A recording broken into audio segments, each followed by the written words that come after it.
నమస్కారం, చరణ్ టీవీకి స్వాగతం. అటవీ శాఖలో ఇంటి దొంగలు, కలప స్మగ్లర్లతో చేతులు కలిపిన ఫారెస్ట్ ఆఫీసర్లు చట్టాన్ని అవినీతి ఫారెస్ట్ అధికారులకు చుట్టంగా మార్చుకున్నారు. మెదక్ జిల్లా నర్సాపూర్ తూప్రాన్ రేంజ్ అధికారుల కనుసైగల్లోనే శివంపేట మండలంలో యథేచ్ఛగా కలప అక్రమ రవాణా సాగుతుంది. కలప అక్రమార్కులు సిండికేట్ గా మారి పట్టపగలే భారీ చెట్లను నరికి కంపెనీలకు, ఇటుక బట్టీలకు, డీసీఎం ట్రాక్టర్లపై తరలిస్తున్నారు. శివంపేట మండలంలోని కొంతన్పల్లి, నవాపేట, గోమారం, గుండ్లపల్లి, దొంతి, గూడూర్, ఎద్దులపల్లి, అల్లీపూర్, రత్నాపూర్ గ్రామాల్లో అక్రమ కలప రవాణా చేస్తూ పర్యావరణాన్ని దెబ్బతీస్తున్నారు. మండలంలో అక్రమ కలప రవాణా అడ్డుకోవాల్సిన ఫారెస్ట్ అధికారులు కాసులకు అమ్ముడుపోయారు.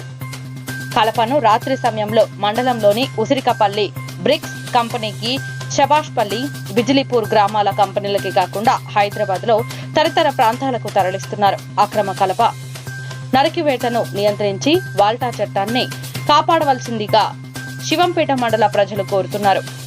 అటవీ శాఖలో ఇంటి దొంగల అవినీతి భాగోతం త్వరలో మీ చరణ్ టీవీలో.